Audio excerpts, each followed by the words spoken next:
Life's too short, kid. Where you going? I'm going on a permanent vacation. What are you talking about? We got one more fight. Not we, you. Why are you doing this?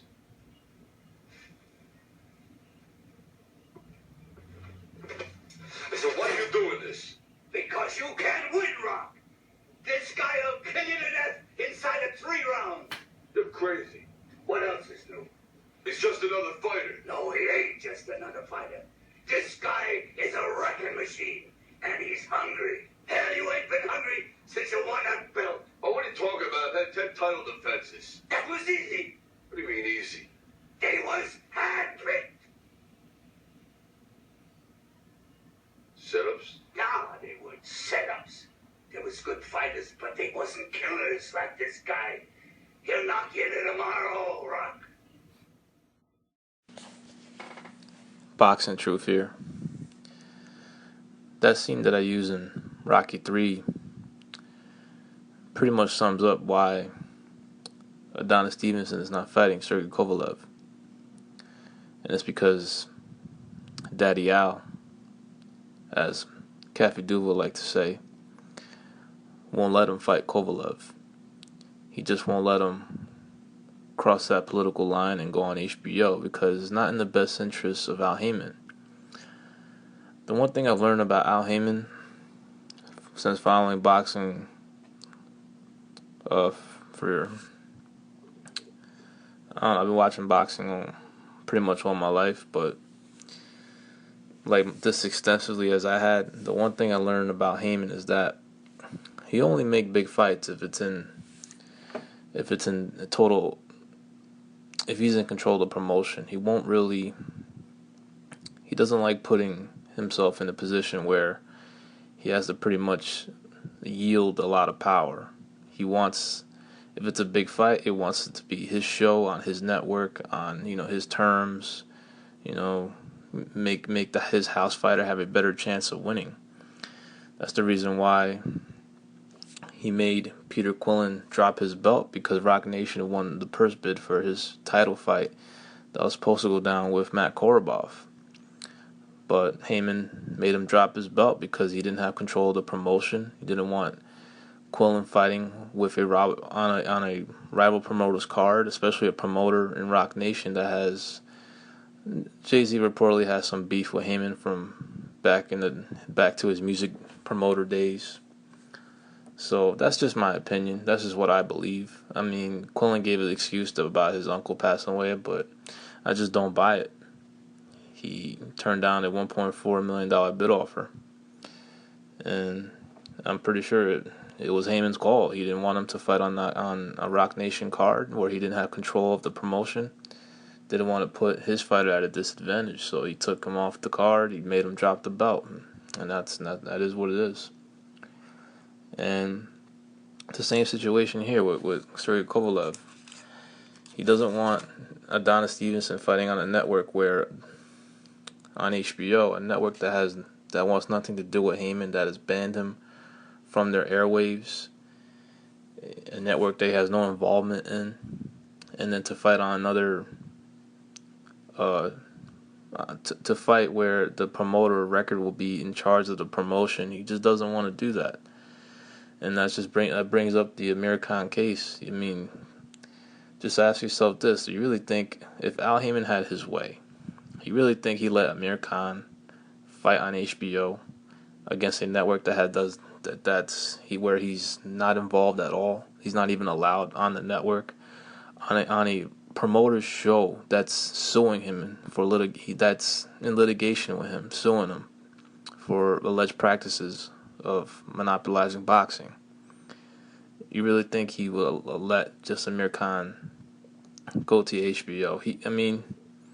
He would have stopped that fight if he could have, but of course, there's been industry sources that say that his contract is different compared to all other Al Haymon fighters, and I believe that's the contract that he has Stevenson under. If you guys have read Al Haymon's contracts that have been exposed about a couple of years ago, And those contracts, you're pretty much locked in with Haymon. You don't have no say.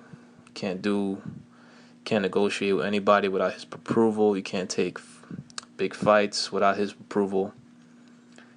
So you have to be smart when you sign with Haymon. You have to make sure that you have some control over your career, because if you sign that original advisory agreement, you pretty much just handed away your legacy. He has you in total control, has you on lock. Very difficult to get out of the contract too. Very difficult. Pretty much almost impossible. He has all these clauses where where extensions can be made, like if you sign a network deal or if you make a certain amount of money, it gets extended another couple of years. So it's very difficult to get out of his contracts. And it's just pretty obvious that Haymon blocked the Kovalev Stevenson fight by putting up a negotiating term of a co-production.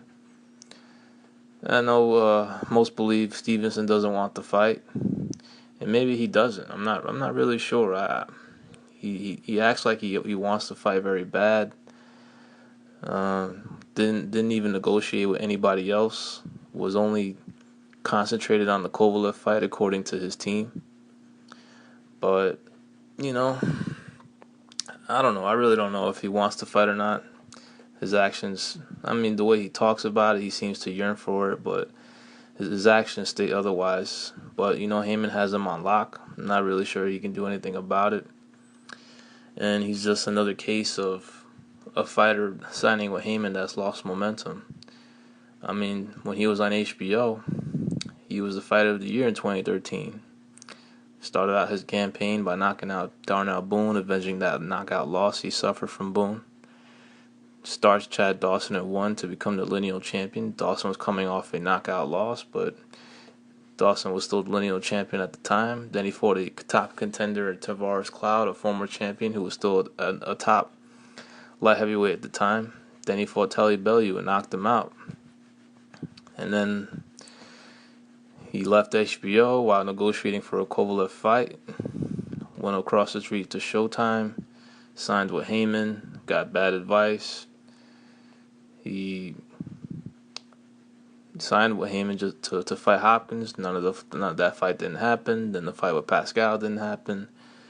And he ends up fighting a bunch of no-hopers like Dmitry Sukoski, Psycho Bika, who's a career super middleweight who moved up, Tommy Compranci, just guys that just don't belong in the ring with him, guys that he shouldn't even waste his time with. The best fighter he fought, ironically, was Fanfare, because going into that fight, he was a heavy favorite. Most expected it to be, a stay busy fight. Fanfare wasn't a proven commodity yet. He had fought in some top level guys, but struggled with them. Had some decent wins under his resume, but he still wasn't at top level yet. But he's drastically improved a lot over the past couple of years, and right now he's a top light heavyweight for sure. So that win looks better and better for Stevenson since he beat him, but he did win life and death with him. He's dominated early, then got knocked down. Fanfare came back. Ended up being a very good, entertaining scrap. And now Stevenson's gone through, he's feasted on pedestrian opposition. He's lost a lot of momentum because of it. He got stripped of his ring title, not fighting a top 5 opponent in 2 years. And now another negotiation with Kovalev just went by the wayside. The fight's heading into Bolivian. It's not going to happen. And now he has to find other suitable opponents to fight to regain some lost momentum that he's gone through. And now it looks like he'll return perhaps in the spring, since the Kovalev fight's not going down. He has a mandatory defense coming up for the WBC title, and the number 1 contender is Elador Alvarez of Colombia, who now he's undefeated, 19-0. He now lives in Montreal. He's also promoted by the same promoter as Stevenson, Yvon Michel. He's also advised by Haymon, so it's an easy fight to make. However, I'm not sure if that fight's going to happen next. Yvon Michel stated to Boxing Scene that he thinks he wants one more fight for Elador Alvarez, get him a little more ready, a little more experience before they finalize a fight with Stevenson. So, and they're thinking about putting him in on the card on April 2nd. That'll be headlined by Lucian Bute. And it looks like Arthur Beterbiev will return on that card as well. So it looks like those two guys are out for Stevenson at the moment. Edwin Rodriguez is fighting Thomas Williams Jr., so that fight's not going to happen. They're going to be fighting, I believe, in March 12th. So the only logical opponent that I feel Stevenson is going to fight now for his next fight is the Fanfare rematch. That's the best fight he can get on the Haymon stable on his side. It'll be an upgrade from a big upgrade from the past opponent Stevenson has fought. And this is a fight that's dangerous for him because he has been fighting top flight opposition in a while. He hasn't been in a hard fight in a while.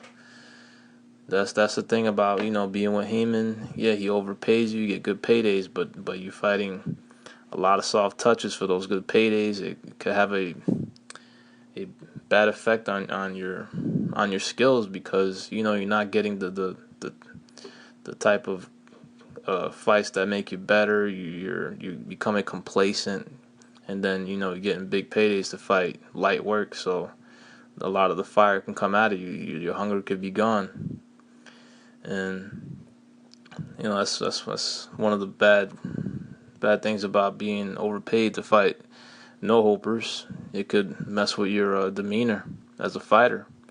I mean, fighters come into the sport to make money, and if you make good money fighting soft touches, it could really have an effect on your career. So, looks like I think Fanfare is going to be next for him. I don't see any other option. Hopefully not another no-name guy, another, soft touch. I mean, Stevenson's had enough of those. It's time to fight some top-level guys. But I don't know. I think plan B now is for Haymon. Haymon's gonna try to get him beat by one of his guys, so he can keep that belt and have his own use it for his own interests. I don't have much hope for the Kovalev fight happening. I don't think Stevenson has any control of his career. I believe he signed it away when he left HBO. I think he's under that old advisory agreement with Haymon. Just don't think Haymon's gonna let him fight Kovalev because he's a wrecking machine and he's hungry. Kovalev, he's starting to make some good money now. He's come a long way. He was reported to get a $1.5 million purse his last fight, so he's earning his stripes. He's starting to make some money for a change. Boxing, his first 18 fights didn't even make a dime. His first purse was $5,000. His manager, Igis Klimas, pretty much funded his career, his first 18 fights. Bought his equipment, paid for a lot of stuff. He invested a lot in Kovalev, and now they're hitting the jackpot. They're making some big paydays, and now Kovalev's going to continue to search those lucrative fights wherever he can get. He ain't about that life no more, fighting for free. So he wants to get paid. He's going to be 33 years old, so he's going to make He's going to make up for the lost time of fighting for free. So, Stevenson, man, I wish he could just say, fuck Al Haymon. I want a legacy. I want my legacy fight with Kovalev. But I don't know. I don't think he can do shit about it. He's got to do what Haymon says, and I think Haymon got him on lock, and he's not going to let him fight on a network where he can't have any control of the promotion, where he can give his fighter the best chance of winning a fight with Kovalev. So it's too bad. Stevenson has nothing to look forward to now. Haymon's going to try to get him beat by one of his fighters.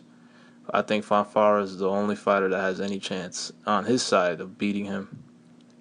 That's actually live, because I don't see Marcus Brown beating him. Too young, too green.